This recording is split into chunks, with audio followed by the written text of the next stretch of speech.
Continuing production of The Open Mind has been made possible by grants from Anne Olnick Gumowitz, the Engelson Family Foundation, the Alfred P. Sloan Foundation, the Joan Gans Cooney and Peter G. Peterson Fund, the Rosalind P. Walter Foundation, the Joanne and Kenneth Wellner Foundation, Sally Menard and Norton Garfinkel, and from the corporate community, Mutual of America.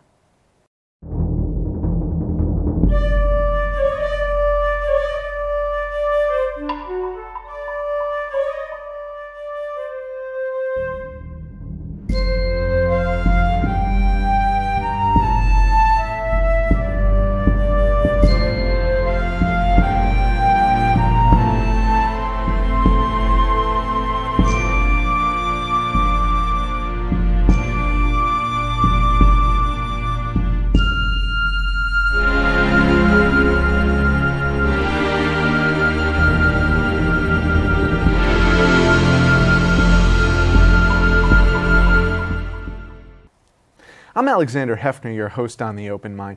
We need a conversation which includes everyone, since the environmental challenge we're undergoing concern and affect us all. Those were Pope Francis's inclusive words in September's joint session of Congress, a first of its kind papal dialogue with the American people. Echoing this message of his encyclical on climate change and inequality, Pope Francis stressed the urgency of the present moment. Climate change is a problem which can no longer be left to a future generation, he said. To consider the Pope's ideas and the future of the climate movement, we welcome today Harvard University earth scientist Naomi Oreskes. She recently participated in a 4-day Vatican conference on the responsibilities of humanity to sustain nature. In a Melville House Press volume, Oreskes introduced Pope Francis's call to avert the most serious effects of the environmental deterioration caused by human activity. Her research has demonstrated a scientific consensus concerning the effect of human-induced pollution. Oreskes says the Pope adamantly rejects a dichotomy of people versus planet, and that it's all one, the planet, the people on it, the plants, and the animals. So I turn now to Naomi, first to ask her how she interprets this interconnection that underlies the moral imperative of environmental stewardship in this year of 2015. I think the way I interpret it is to say that ultimately the Pope's message and the scientific message have come together in a really important and moving way. So scientists have been saying for an awfully long time that we're all interconnected. Scientists would use the word ecosystem to express that idea. Obviously, people can't survive without air and water, and we rely on plants and animals for food, and plants and animals rely on us to preserve their habitats. So that's not exactly a new idea, and it's not new in religious thought either. But the Pope has now said the same thing, but in a different way, and he's placed it in the framework of religious doctrine, in the framework of theology, and in the fundamental Judeo-Christian concept of creation, to say that it's all God's work, that when God made the planet, he made the plants, he made the animals, he made the sun and the moon, and he made us. And we're all interconnected, and when we disregard, disrespect, or damage any part of it, we do violence against creation. We may be interconnected, Naomi, but you'll accept that the trees and the air, they don't share the common currency of dollars and cents. In a very real way, Pope Francis has reflected on the capitalistic system, the vast inequality. And I want to read something he said this year on the issue of arms. He said, "Why are deadly weapons being sold to those who plan to inflict untold suffering on individuals and society?" And then he answers the question, sadly, as we all know, it's simply for money. Those animals and the air we breathe, they can't make sense of the dollars. So I guess I'm wondering if we're all culpable in the use of money that is not being directed towards their preservation, but only our preservation. How do we go forward? Well, of course, that's the big question, and the Pope is really, he's not really getting to the going forward question yet, because I think he thinks we're not ready for that. I think he thinks we haven't even really accepted that there's a problem, and we certainly haven't accepted the profundity of the problem, and we haven't accepted the interrelationship of the parts of the problem. So up until now, most people have thought of climate change as a problem about the environment that is separate and distinct from problems of human well-being. And in fact, many people dichotomize them, and they say things like, well, I care about the planet, but I care about people more. I care about plants and animals, but doing something about poverty or social justice is more important, more urgent. And the Pope is saying that's a false dichotomy. It's a false dichotomy for two reasons. The first we've already mentioned. We're all in this together. We don't survive without plants and animals because we rely on them. We rely on plants to put oxygen into the atmosphere. We rely on fish and crops and cows to eat. So we're all in this together, and we rely on our fellow human being as well. We're in it together as humanity as well. But also because when we damage the environment, we damage everything we depend on. So what he's saying is that the same mentality that leads to environmental despoliation, environmental destruction, also leads to damage to people. The mentality that leads to a kind of rampant exploitation of nature without regard to the consequences is the same mentality that leads to the exploitation of people. And so he's saying we fix both these problems by stepping back and actually thinking again about what that mentality is. The analysis is a sophisticated one. It's a complicated one. And this is one reason I hope that people will read the encyclical, not just to make a shameless plug for Melville House Press, but because it's a really important work. But he's also saying, well, what is that mentality? It has a number of components. It's not just one thing, but a big part of it is the mentality that thinks that we can analyze everything in terms of dollars and cents, and that thinks that we can reduce all motives to the profit motive. And he wants us to re-examine that and ultimately to reject that. Well, in terms of actually acknowledging the monetary issue, I had Kate Gordon on this program, and she's involved in an effort to show the long-term damage when business decisions don't incorporate environmental deterioration as part of the calculus. So we record here in New York, and the most intimate example of climate change and its impact on human suffering may have been Hurricane Sandy, which could be ancient history to some folks now. It was before the 2012 re-election of President Obama. But after that, President Obama stepped up both his rhetoric and action on climate change. What are you looking for in terms of moving the dial on this? I think this is a really tricky issue because there are many people who have tried to push back against the sort of economic analysis of climate change or the economic analysis of environmental problems by, in a sense, fighting fire with fire or making the argument in economic terms and saying, look, there's real economic costs to climate change. So Superstorm Sandy led to billions of dollars in damages. The fires out in the West, as we speak, $70 million a day are being spent in fighting fires that have clearly been exacerbated by drought and climate change. So people have pointed out the true dollars and cents cost of inaction on climate change. And I understand the impulse behind that, and I think it is important for people to understand that there are real serious economic costs and real serious economic damages associated with inaction on climate change. But I think what the Pope is saying to us is that that's all very well and good, but it's not enough. Because the fact is that we've had these calculations before. We know that environmental damage costs money, and yet somehow when we only analyze the problem in terms of dollars and sort of utilitarian calculus, we end up with the wrong answer. We end up with more of the same. We end up doing more of the same things. And somehow these economic arguments, even though rationally they should make people wake up and take notice, somehow they actually don't. So why is that? And I don't know the answer to that question. I'm not sure the Pope does either. But he's sort of saying, look, it's not enough to show people that billions of dollars are at stake. We have to also appeal to our basic sense of humanity, our basic sense of human dignity, and say, this is us on the line. This is us as human beings and how we live and how we treat our fellow human being, and ultimately how we feel about ourselves as well. Maybe the answer is because the Vatican and your own university, Harvard, in their behavior don't reflect those values. And the Vatican and Harvard don't seem nearly prepared to divest from fossil fuels. And if we look at people's actions, we see that we haven't really aligned our actions with our thinking and our rhetoric. And, of course, action is where the rubber hits the road. And so at Harvard, we've had a very interesting conversation over the last year. The students have really led a movement asking the university to divest from investment in fossil fuel. Quite a few of the faculty, more than 100 faculty, have supported the students, have said, yes, these are the students we boast about. We boast about how brilliant they are. We boast about how these are the future leaders of the United States and the world. And they are trying to lead, and good for them. We ought to follow their lead. So many faculty have said that and have supported the students, myself among them. But the administration's response has been, I think, really unfortunate. It's been to treat the students as if they're just naive and that they don't understand the complex realities of grown-up life. I actually think the students understand it only too well. And what the students are saying is, you cannot say that you take this problem seriously and yet continue to invest in the very activities that are driving it.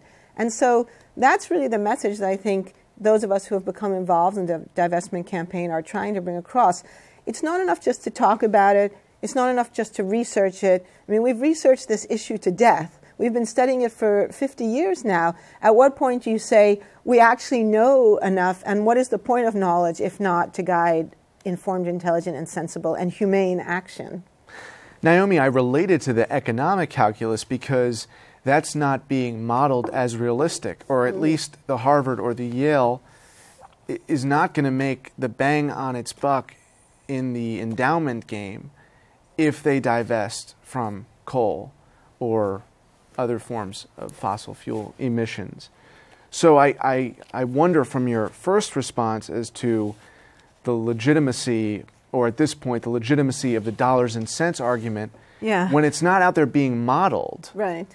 People are likely to be naive, as you're describing, or accused of being naive, as you're describing the faculty's assessment of the student population. Well, I think there's two things there. I mean, it's extremely hard to know what the economic consequences of any decision will be. And I'm not a financial analyst, so I generally don't try to make some kind of prediction about that. But I will say that if Harvard had done what the students had asked for a year and a half ago and divested from coal, Harvard would have made money on that decision. So we should not necessarily assume that doing the right thing morally necessarily costs money. If you get ahead of the curve on some of these issues, you can sometimes make money doing the right thing. So that's the win-win scenario. But even if that were not true, surely there's a point at which we say, yeah, we could make money selling drugs, we could make money in prostitution or gambling, or we could make money by still being invested in tobacco, but we don't do it because we know it's wrong and we know it's inconsistent with our mission as a university to be a leader and to guide the future. So, I mean, and this is, I think, why we see the Sovereign Wealth Fund of Norway, we see major foundations like the Rockefeller Brothers, many highly responsible groups who take their fiduciary responsibilities very seriously have said, yes, the time has come to divest from fossil fuel. So the leadership is out there, and what's disappointing to me as a Harvard faculty is that we at Harvard, who like to think of ourselves as leaders, are not really exercising leadership on this issue yet. What will it take? Well, that I don't know. I mean, I'm a historian, not a psychic. Well, I was interested in having you apply your background in climatology and earth science and geology to this. Yeah. Well, what will it take? I mean, I think that, you know, the student movement, the faculty movement, a continued conversation, a continued articulation of why this is the right thing to do. I mean, you know, why does any institution move or change? It's because enough people in it point out the logic and the rightness of that kind of action. So I think my institution will change. Harvard's a very conservative institution. It's been around for a very long time. Most conservative institutions move slowly, so it's not, you know, hugely surprising that Harvard hasn't, you know, taken this up very rapidly. But I think we will. I think we're going to see some action in the next year or two. That's my prediction. And how are you forging ahead with your fellow geologists and colleagues in the department and elsewhere? You know, one of the things that I think is very interesting for the scientific community right now, the scientific community has said in no uncertain terms there's a consensus about climate change. It's real, it's happening, it's man-made, and it's getting worse, and it's very serious, and there's no time left to lose. That message has been stated very, very clearly. So then the question is, well, what is the role for scientists going forward? And I think on some level, one of the tensions in the scientific community now is that fundamentally this is no longer a scientific question. That what to do about climate change is political, it's social, and it's moral, which is one of the reasons the scientific community reached out to the Pope to ask for his involvement in this issue. Because at the end of the day, scientists are scientists. They're not really in a position to speak clearly on the moral dimensions, and they're not really comfortable doing that. Now, that's not to say there isn't still science to be done. Scientists should continue doing what they've always done, which is to understand the Earth as well as they can. And also going forward, scientific monitoring is going to be terrifically important, because whatever steps we take, we will have to monitor those steps in order to know if they're actually working. And there's going to be a lot of things that happen in the years to come that will require very high-level, detailed, and technologically sophisticated monitoring. So I'm not saying there isn't a role for the scientific community going forward. Of course there is, but I think it's a little different than what it's been up till now. And now I really think the ball's in the court of economists, politicians, social scientists to really get at how we fix this problem. And also because we know the technology to fix this problem exists. We don't need a technological miracle. We don't need a technological breakthrough. We need to implement the technologies that already exist. And we need to implement the policy instruments that economists have already shown can make a difference, like carbon taxation, for example. But we can't get there because we're sort of stuck in this position of denial, and we still have many important leaders in Washington saying that they're not even persuaded this is a real problem. We even have political leaders still saying it's a hoax. So we're really stuck politically and socially. And the real question is, how do we break through that social and political and conceptual roadblock? Without all the glaciers melting. Before the glaciers melt, right, which many of them already are doing, right. And the monitoring that you and your colleagues do shows that... that it's bad and getting worse. We know that glaciers are melting at an accelerating rate. We know that Greenland is melting at an accelerating rate that's contributing to quickening sea level rise. There are very disturbing results coming out of Antarctica now, that a situation that as little as 5 years ago many scientists thought was kind of, what's the word I want, kind of like a science fiction fantasy. Now scientists are saying, oh my God, this actually might be true. So in our book, The Collapse of Western Civilization, Eric Conway and I developed a kind of worst case scenario in which the West Antarctic ice sheet begins to break apart, leading to meters and meters of sea level rise. And when we wrote that book, which was only 2 years ago, we thought, yeah, this is a worst case scenario. We're not really expecting this to happen anytime soon, but we want people to understand what the worst case really looks like. Well, now scientists are saying that actually that worst case scenario is not a fantasy and could actually begin to unfold as little as 100 years. And in 100 years, that's the lifetime of our children and grandchildren. So this is no longer the stuff of science fiction. This is a very real and profoundly troubling development happening right now. And I think that as much as we've talked about this issue, I think there are a lot of people who still don't quite get that. They still think that climate change is something that's far off in the future, and they don't understand that, no, this is something that is taking place right now before our scientific eyes, at least, if not before everyone's eyes. Let's turn back to the encyclical. On page 29 of the Melville House publication, and this is from the encyclical, the human environment and the natural environment deteriorate together. We cannot adequately combat environmental degradation unless we attend to causes related to human and social degradation. I was thinking about his comment about fundamentalism in terms of being fundamentally true about something, and whether there is not a differentiation being made now between ideology, religion, and fact. Yeah. Well, of course, the whole question of what's a fact is a very fraught one, and we could do a whole other show on that. How do you combat climate change without being perceived as fundamentalists about it, You mean fundamentalists about climate change? Right. Well, I think this is exactly what the Pope is doing, because he's saying, look, this isn't just about climate change. This isn't like being a one-issue voter. This is really about a set of issues that are all interconnected. So many people want to say, or many people think, or they sort of accept the idea that environmental damage is the price of progress. right? I think a lot of people think that. And yes, okay, some trees get cut down, but, we need to feed the poor. But what he's saying is, we're not actually feeding the poor. We're doing all this damage, and in fact, we're leaving a huge number of people behind. And we've had this period of tremendous economic growth in the last 30 or 40 years, but that economic growth has not included a huge proportion of humanity. So the argument that the rising tide raises all ships, it just hasn't proven to be true. So now, and on top of that, we've done this tremendous environmental damage, and in doing so, we've actually undermined the possibilities for prosperity and well-being of future generations. So in a way, it's almost like we've stolen from the future in order to feed the present. And he's saying that's immoral. That's not right. And so if we begin to think about this as an integrated problem of how do we fix our system, that we take environmental damage seriously and we take equity seriously as well, we get a different picture of how we have to behave. And, it's not clear how radical the solution has to be, but it is clear we have to have a discussion about that solution. And right now we're not even having that discussion.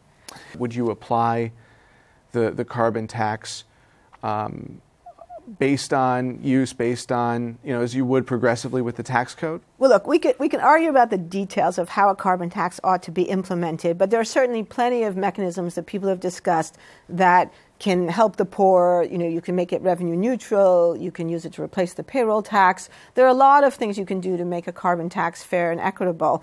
But I think there's a bigger question, stepping back from that. We don't have a carbon tax, and we don't even have the prospect of having it anytime soon, because the reality is the idea of a carbon tax is a very old one. It was promoted by Al Gore back in the 80s, and the right wing vilified him for it. It was promoted in the 60s. The idea of a pollution tax was touted even in the Nixon administration. It was discussed. And the idea, the very basic concept called the Pigovian tax goes back to the 1920s. So I think the real question is not, the details of the carbon tax or whether we have carbon tax versus emission trading. We've spilled tons of ink, on that issue. How do we actually even get it? How do we even get to the point where we all agree this is a real problem and it needs to be fixed? And again, I think that's what the Pope is asking us to do. We've been distracted by fussing about the details of the mechanisms, and we haven't addressed the fundamental fact that we haven't implemented any of these mechanisms. We haven't done any of the things that we could do. And why is that? Well, one of the reasons, he says, is because we've just sat around waiting for the markets to do it. And he talks about the deified market. We've imagined the marketplace as really some kind of God that will take care of it. And he's saying, no, the real God is actually kind of over here. And you've been ignoring that. And you've been ignoring the whole spiritual dimension of this issue and the spiritual dimension that actually motivates people to do right in the world.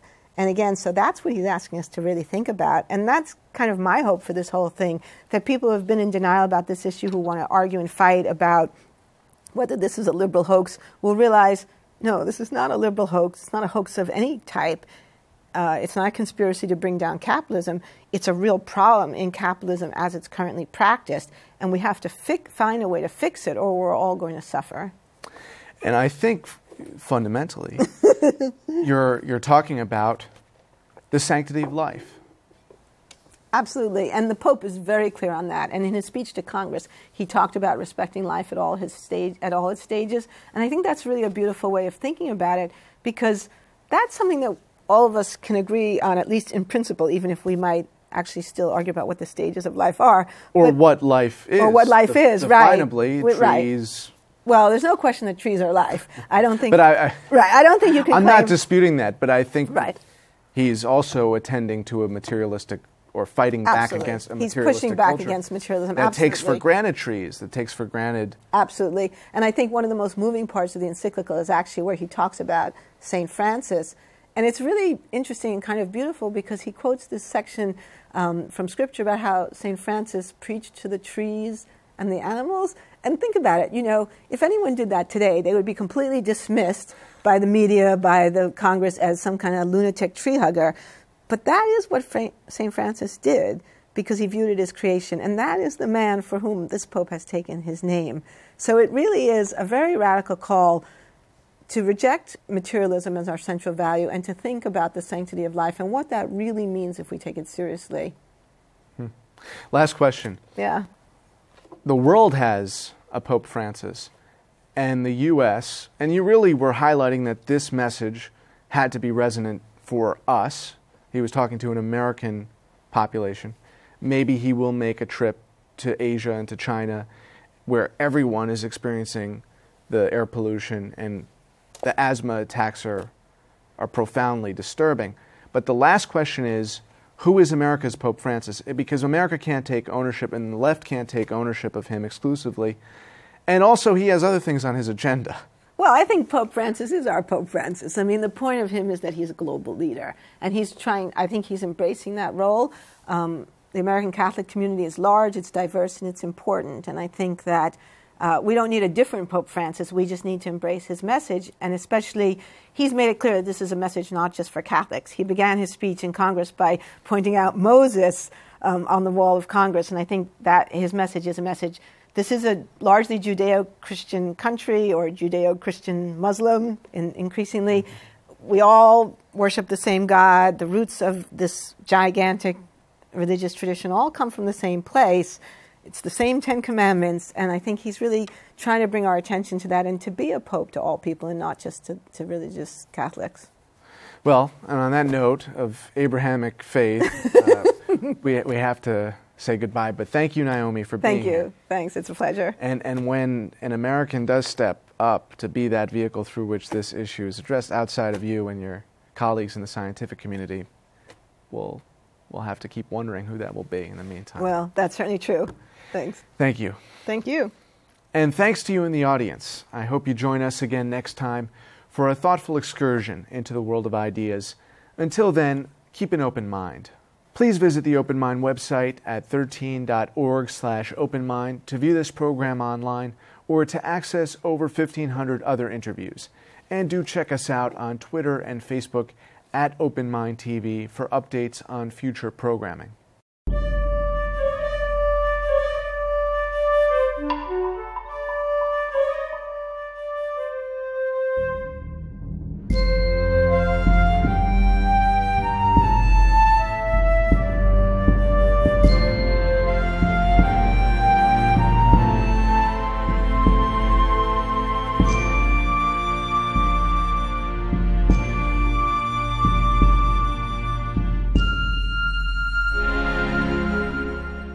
Continuing production of The Open Mind has been made possible by grants from Anne Olnick Gumowitz, the Engelson Family Foundation, the Alfred P. Sloan Foundation, the Joan Gans Cooney and Peter G. Peterson Fund, the Rosalind P. Walter Foundation, the Joanne and Kenneth Wellner Foundation, Sally Menard and Norton Garfinkel, with special thanks to the Schumann Media Center for additional support, and from the corporate community, Mutual of America.